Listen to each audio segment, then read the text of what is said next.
I was in one meeting where somebody complained about $4,000 a year in taxes, and they asked him how many children he had, 4, and if the tuition was $14,000 a child, he's getting a lot more than. I think you're talking about me, so that's. The point is the like per child spend. It's like a mortgage. You know, you're paying for your children long after you've. Right. It's through. Again, this isn't to say we shouldn't do something on the property tax because we need to. Well, the other part of it, though, let me ask the second part that deals with if we put the money in Harrisburg and they redistribute it. If we're paying a lot more money here, out in Western Pennsylvania, where they pay their teachers $30,000 a year, whereas here we may be paying $60,000, $70,000, or $80,000, and some senior people may be getting $100,000.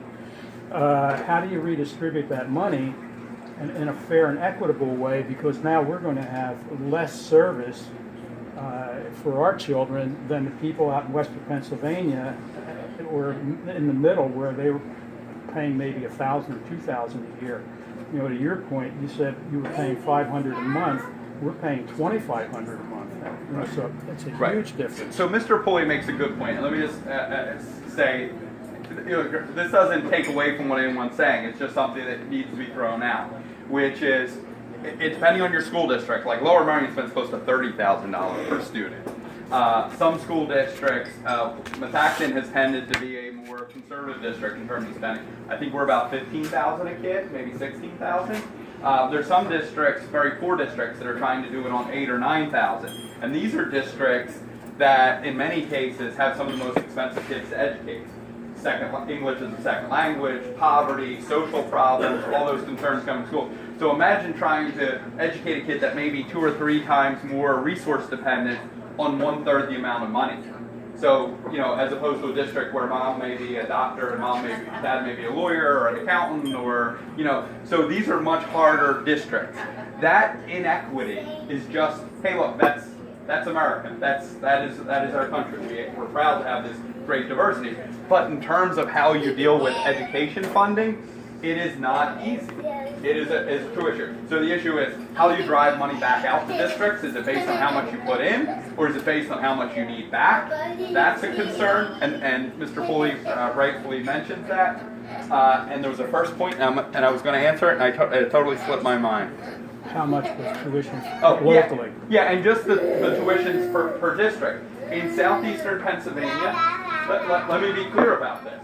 We are very blessed to be in southeastern Pennsylvania. We have great school districts. Let's be honest, the reason why our home is valued at what it is because it's desirable. It's desirable because of access to jobs.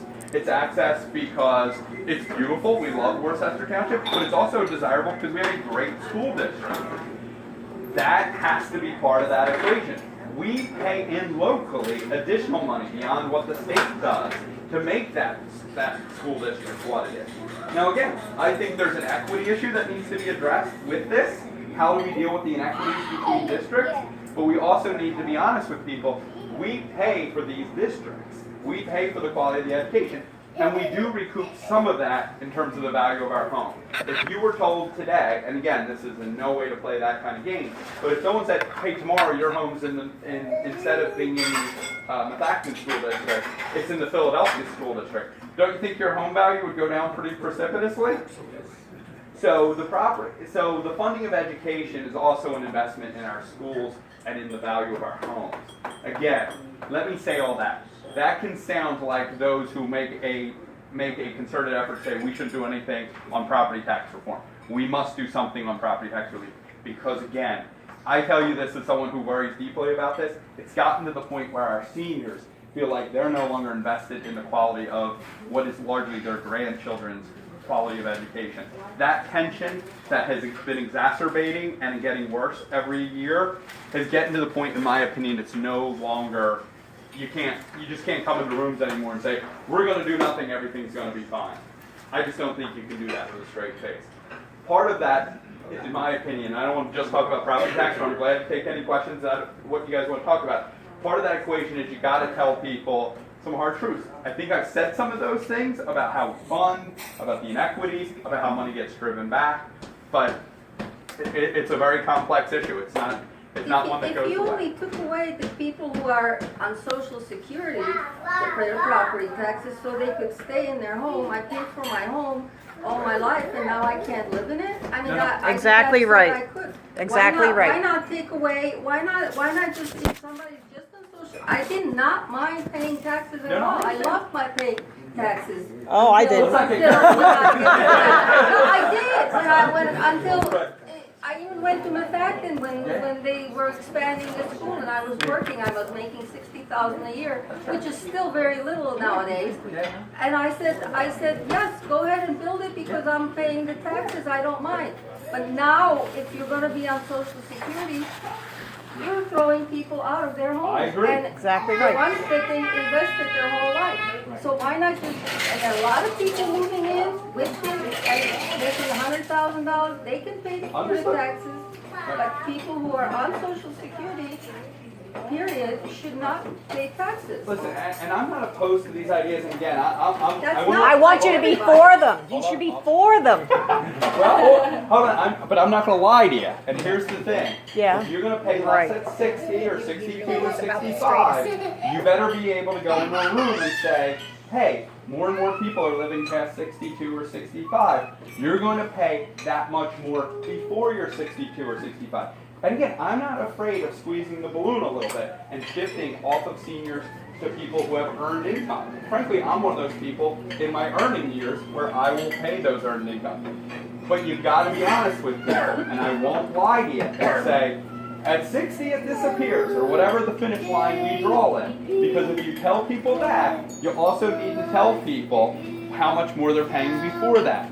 Otherwise, you're doing, with the left hand it's Christmas, and with the right hand, don't worry about it, we'll worry about that later. If you're going to squeeze the balloon and say no one after a certain age pays, then you've got to shift a big balloon. People who are healthier work till 66. Right. I'm not saying that, I'm just saying people Well, don't the reality, Okay, not to cut you hold off, on, but the hold on. reality of this is, you're a legislator. Right. You pass laws. There's this HB, what is it? 76. All right. Are you going to propose another bill? Are you going to work with all Yeah. the other legislators, Yeah. legislators to come to a compromise, Yeah. which usually what Yeah. happens? Yeah. Here's Is the he- bill. is he gonna Here's do what that? we want. That's Get what we something are in doing. the Are you bill. doing that? You know, so 'Cause you what- don't what is sound your- like you are. Well, wait. What is your? How do you see it happening in Harrisburg? So I What are think you going to right. do to sort of guide it to where you feel it's So good compromise? last year we actually expanded the homestead exemption.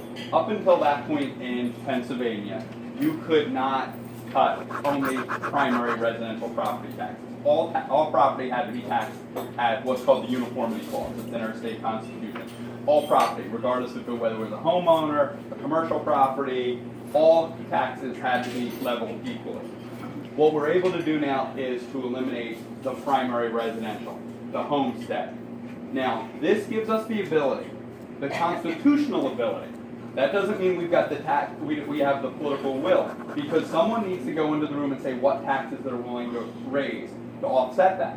Here's where it gets tricky, and this is the political reality. A lot of guys who are all for eliminating the property, and I say guys, but guys and gals, who are all in favor of eliminating the property tax are in the Tea Party kind of wing of the Republican Party. They will tell you all about eliminating the property tax. But they won't tell you, because they've taken a pledge, they'll never raise another tax. That's So not they're true. hold on, so they're not actually practically helping us do the offsetting taxes. So they're lying, right? Hold on, we're not going to call people liars. That's just not how we're going to engage. Not You telling did you in the a whole sort of truth. way. Hold on, no, that's An alternate You've got it? Yeah, listen, we live in a world of alternative facts these days. Yeah. So listen, you've got to be willing to tell people what taxes you're willing to offset.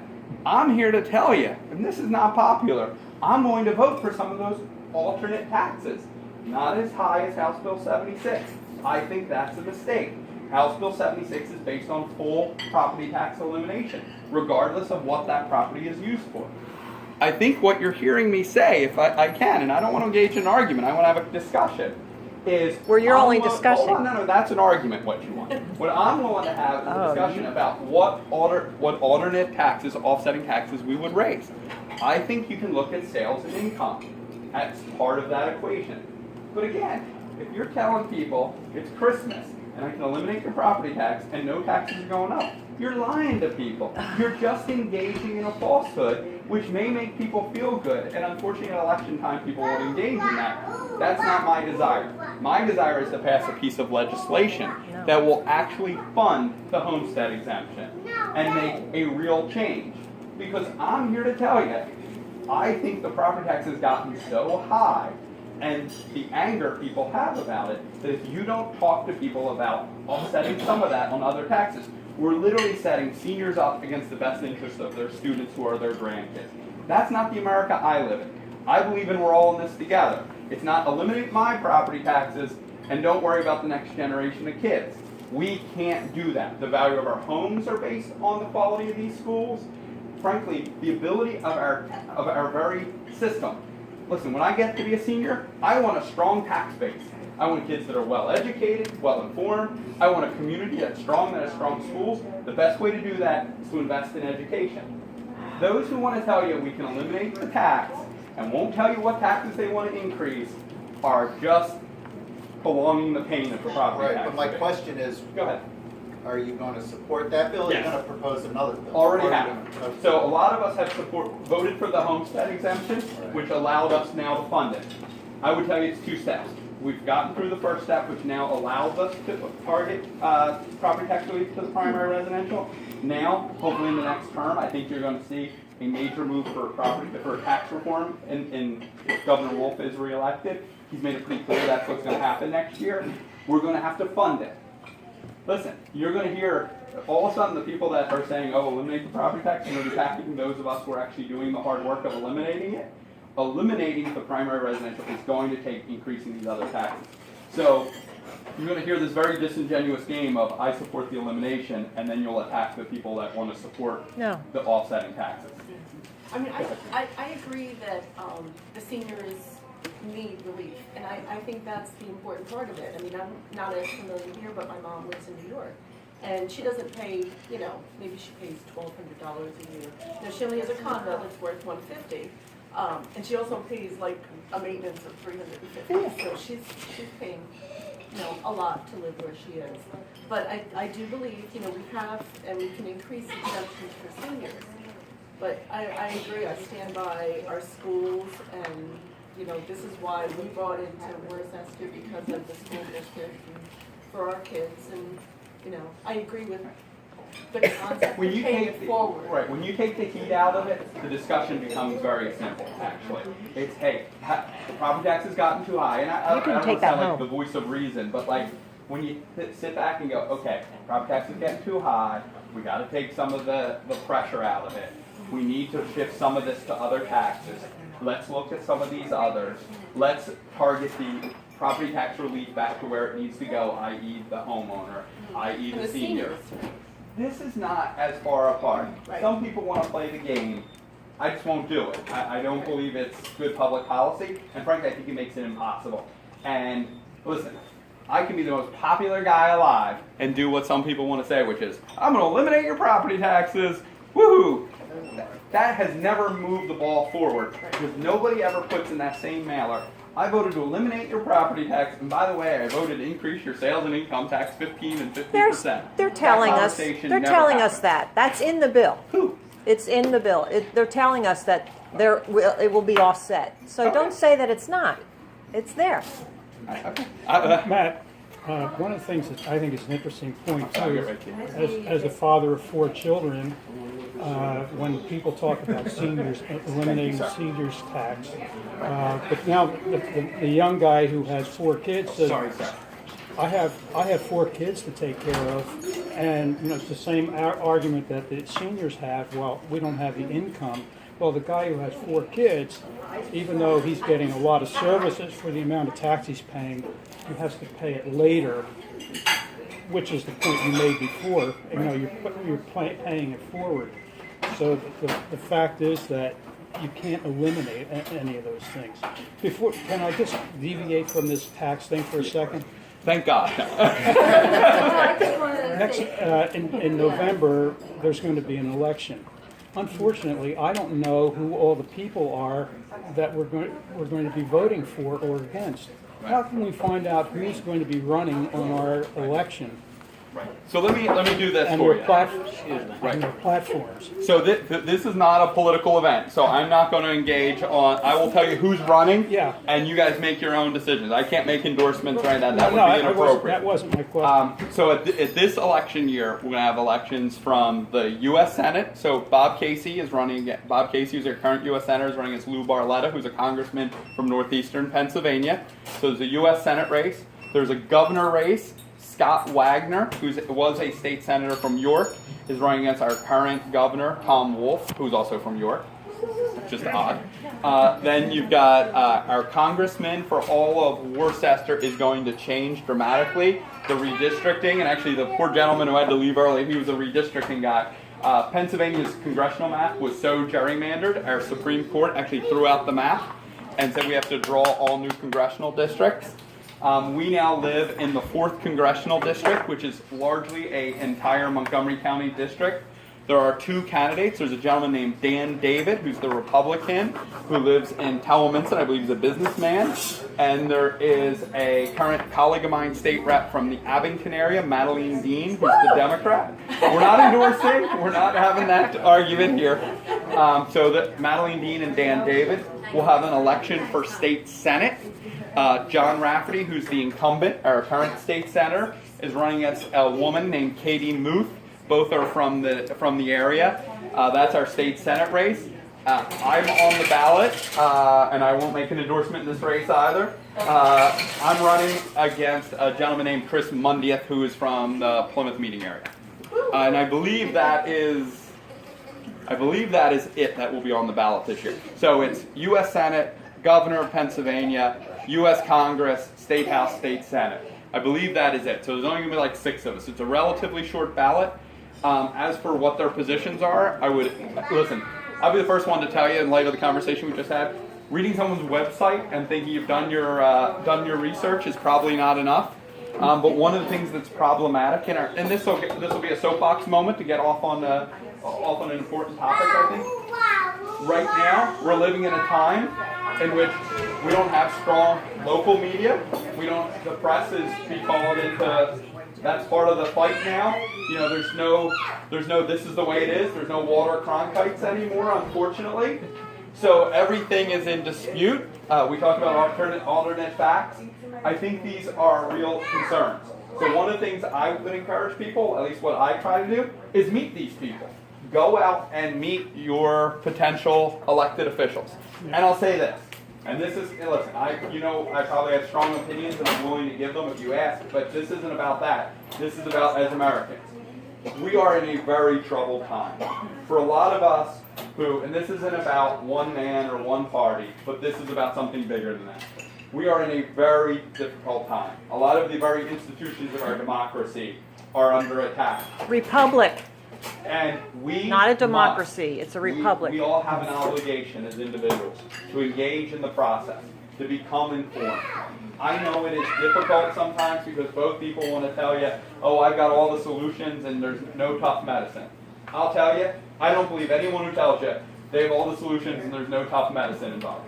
That is BS, and that has led to the cynicism so many people have about our politics. These are difficult choices. I would encourage everyone to get engaged in their democracy like never before. And to the republic for which it stands. Thank you. Go ahead. I'm an attorney and CPA. Yes. And So feel 2 reasons not to like you. I've lived most of my life, except for 20-some years, in Lower Merion. Working with a lot of school teachers, some in their 90s and some have recently retired. Something that never is discussed is the difference between school teachers that taught. When I went to school, I went to be a teacher. My math teacher says, forget it, I make $3,600 a year. He says, what's your father make? I said, he's a postman, he gets $4,800. He said, well, recently my wife went to Westchester on Villanova. I went to Villanova with 225 a semester, with like 150 at Westchester. The school teachers at my high end are between getting $240,000 a year in their school pensions. At the lower end, husband and wife are getting $60,000. Nobody talks about limiting these unbelievable $120,000 a year salaries for a school teacher who works 9 months a year. We're all afraid of the politics of it. I think the schools, when we're talking about taxes, it's mostly payroll. And you have to start to talk about these extremely high costs. We have a grandson who's thinking of going and getting his master's degree, and it's $125,000 to borrow. We'll be paying for that for 19 years at $1,200 a month to pay that off. That's part of the problem with all these schools. We're trying to do something to get these salaries under control.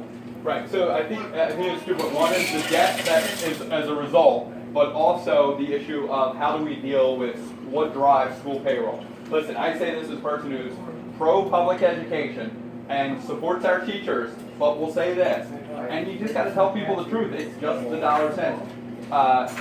Compensation is the largest driver of education, no doubt about it. Anyone who tells you different is snowing you. Teachers' compensation is very high. I think rightfully so. It's a very difficult job. We want the best teachers in the room. Now, I will say this. I believe in longer school days.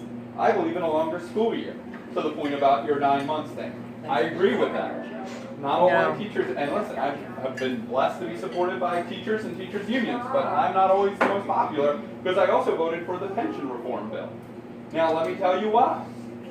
I'm not here to tell you that, listen, I'm a Democrat, progressive Democrat, but I believe you got to tell people some hard truths. Our pension system got away from us. It didn't get away from us just because we paid teachers too much. Let me tell you the other part of the equation.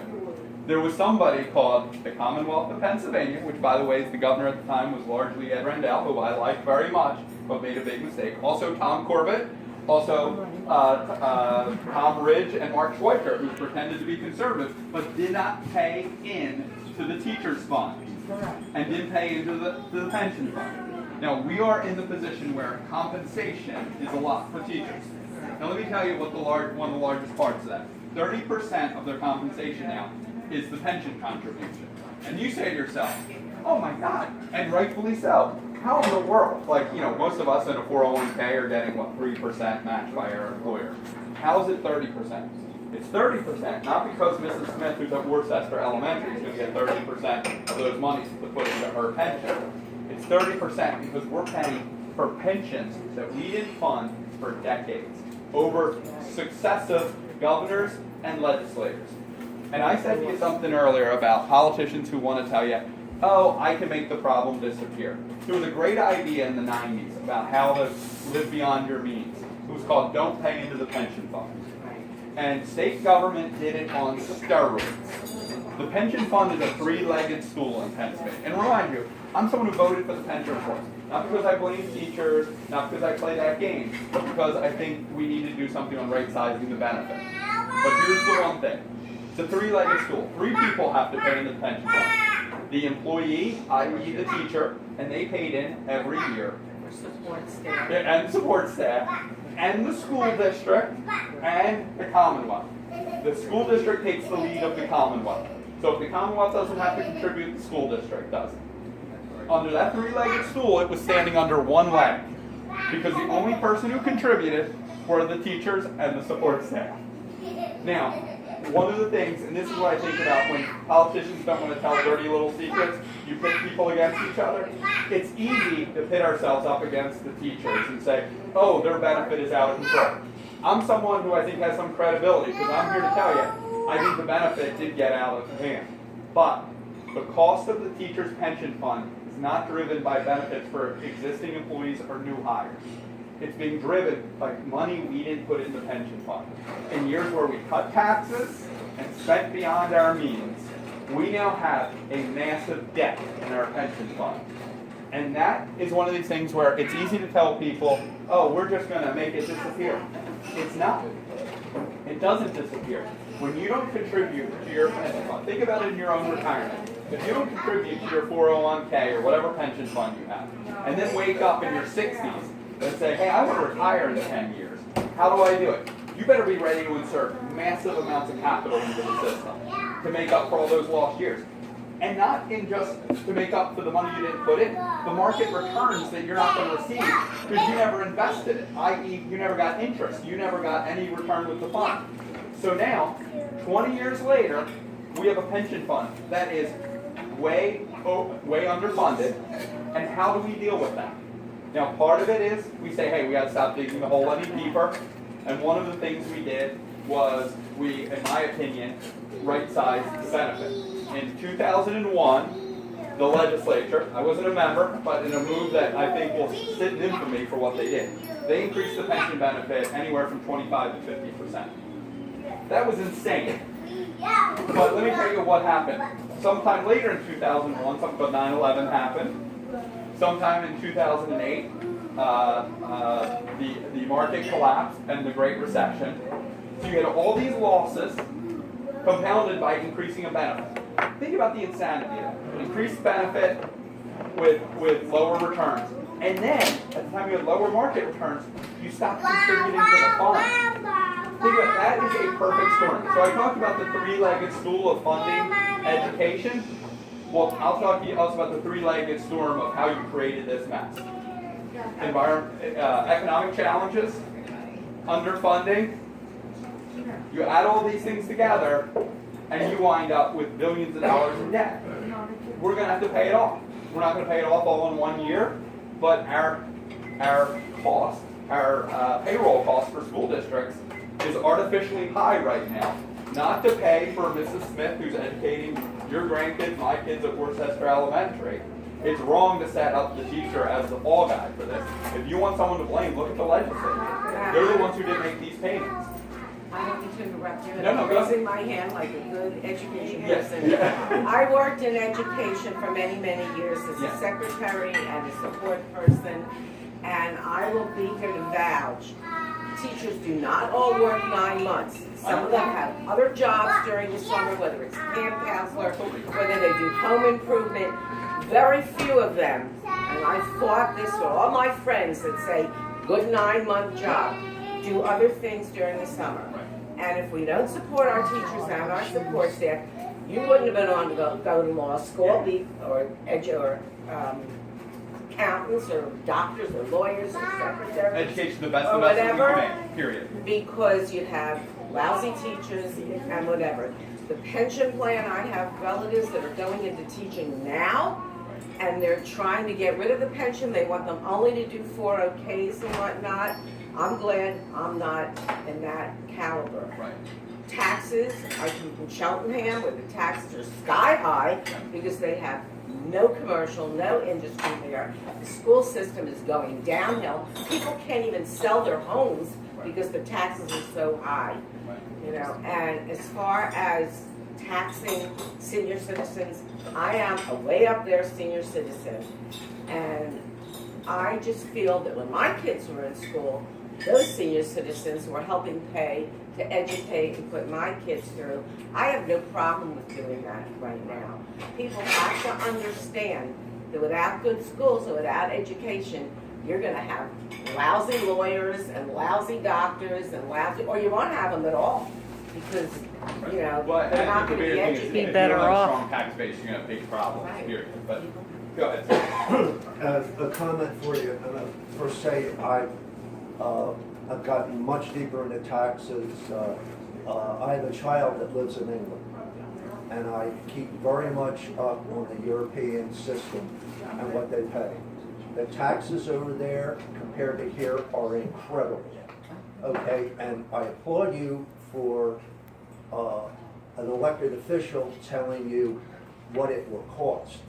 Having said all of that now, they are in deep trouble in England. They have raised all of these taxes right now, and they cannot take care of things. The woman there is talking about that. In England, they're actually talking about forcing seniors out of their homes, putting them into centers so that the younger children will have a place to live.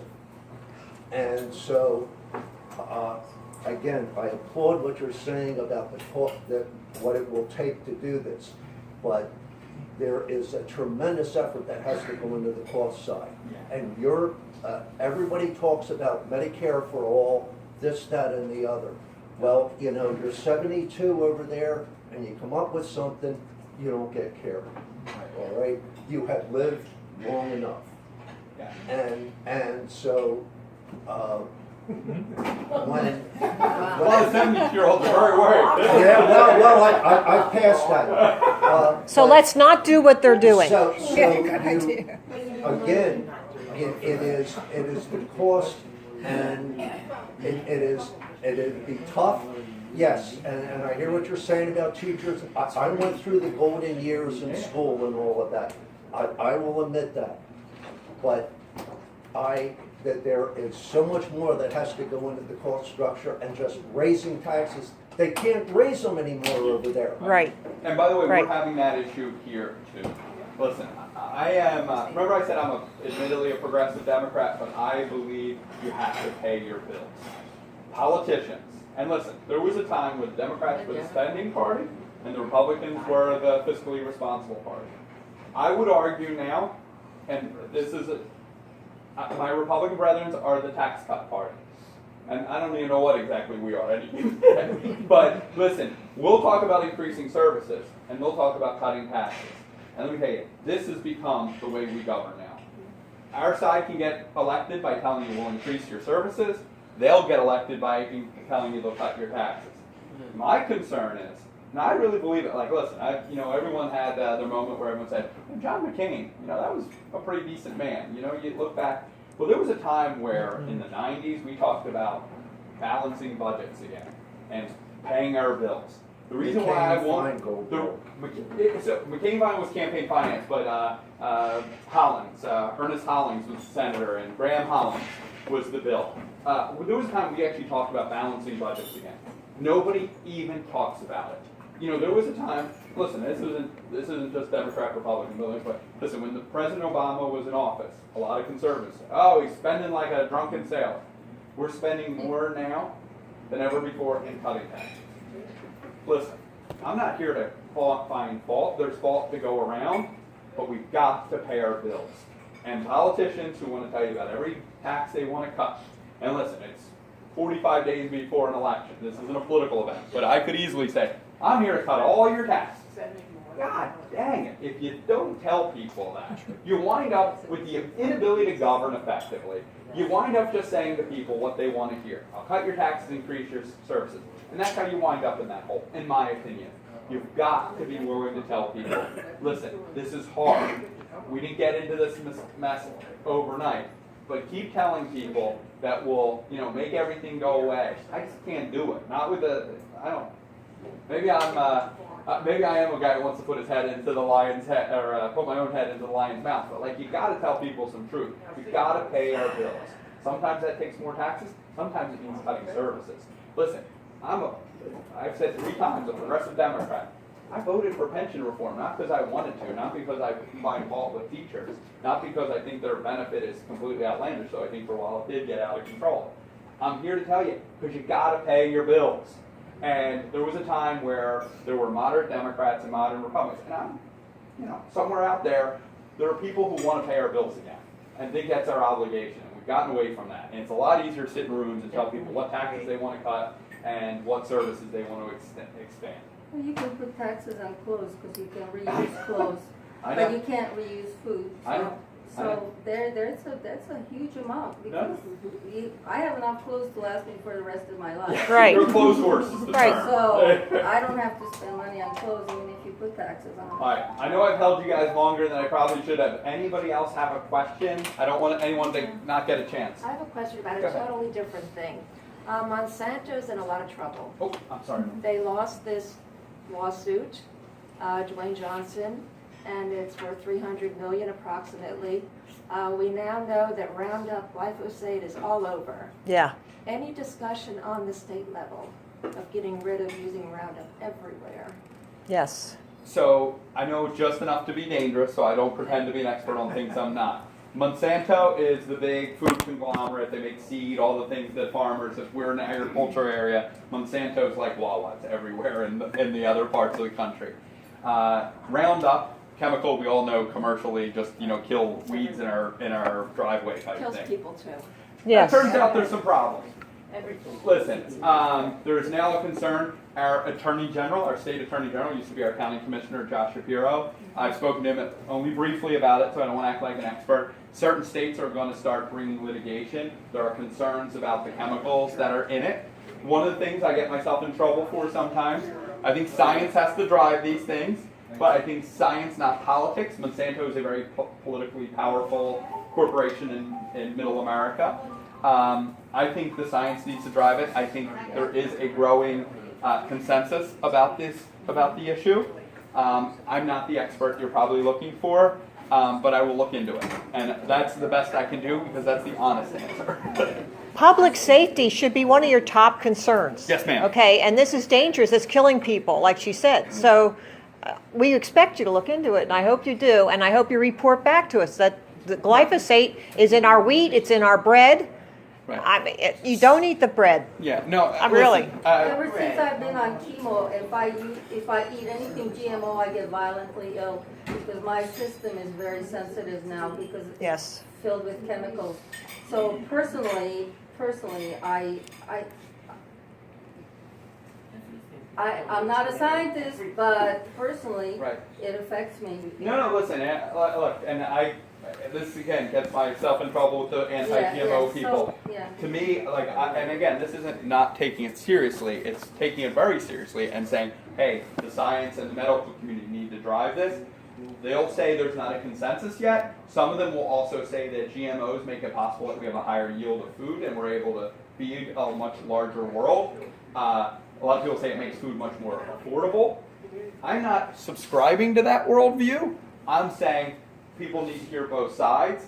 That is the issue that's out there. I'm certainly not shilling for Monsanto. I don't know Monsanto. I've never spoken to them in my life. I know people have deep concerns about it. I think there's a growing consensus. What worries me, and this is maybe a little bit of a soapbox to answer your question, but on another, what worries me is when we undermine science on these things and we politicize these issues, I think we do a disservice to creating a consensus. That's why I don't answer like, we're going to nail them tomorrow, because I want science and medicine, doctors to lead this discussion, not politicians who are responding to those pressures. That means, hey, there may be a time where that needs to come to that consensus, but I do believe that's why science has to take the lead. And I will find out more for you because our agricultural committee, I know, is dealing with it right now. Thank you, because it'll get into our well water and it's not safe. The air is killing you, so what do you do about it? No. Well, let's not be so cynical. Not quite that point. They're spraying that's the us. point I try to make, though, is, listen, when it gets to that point, we stop building political consensus on difficult issues, and that worries me, because people will say the same thing. Oh, I thought the climate change was going to kill us. I thought that this was going to change us. I thought the aerosols were going to kill us. You've got to be able to talk to people and keep it within the confines of let's have that discussion that needs to take place. Right, and listen, you got to hear both sides. Listen, sometimes it's crazy. Remember I said having this very diverse district is a blessing and a curse? Well, let me tell you, it's very interesting to hear people on very different issues than I would otherwise hear. I know it's after 10:15. I'm glad to stay around for a couple more minutes if anyone has a question. I don't want anyone to feel like I'm not willing to answer their questions. Unfortunately, at some point I do have to get to Harrisburg, but if anyone also has a confidential question, a tax question, something that they don't want to ask, Matt will also be here. We'll take any questions, email, my office is there. Thank you for coming. Anybody else? Anything?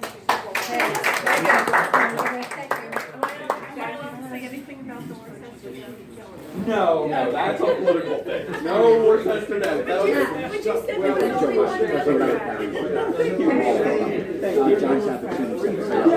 Hi, Jim. How are you, Jim? Good to see you.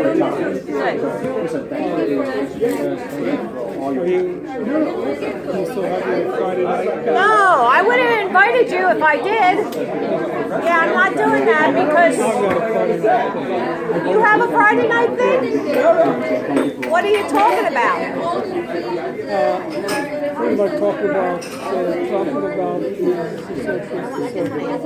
Okay.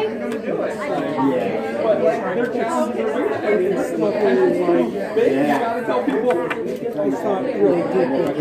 Okay. Thank you. That's very nice. Okay, great. What time? What time? 7? 7:30? What? You'll be hearing from me soon. Okay. Oh, 8 o'clock? Okay. Thank you.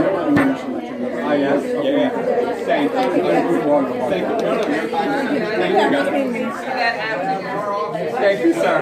Thank you for coming. I appreciate it. Thank you. Thank you. Oh, no, I appreciate it. Thank you. It gets my head chopped off. We're in the head of the whole political thing, so I don't You don't see. try to organize anything like that. Take one, Mom? No, I'm sorry. Take the bag. That's Want one as good. well or not? No, you're We good. live in the same house. Great, thanks. Got it? Yep, got it.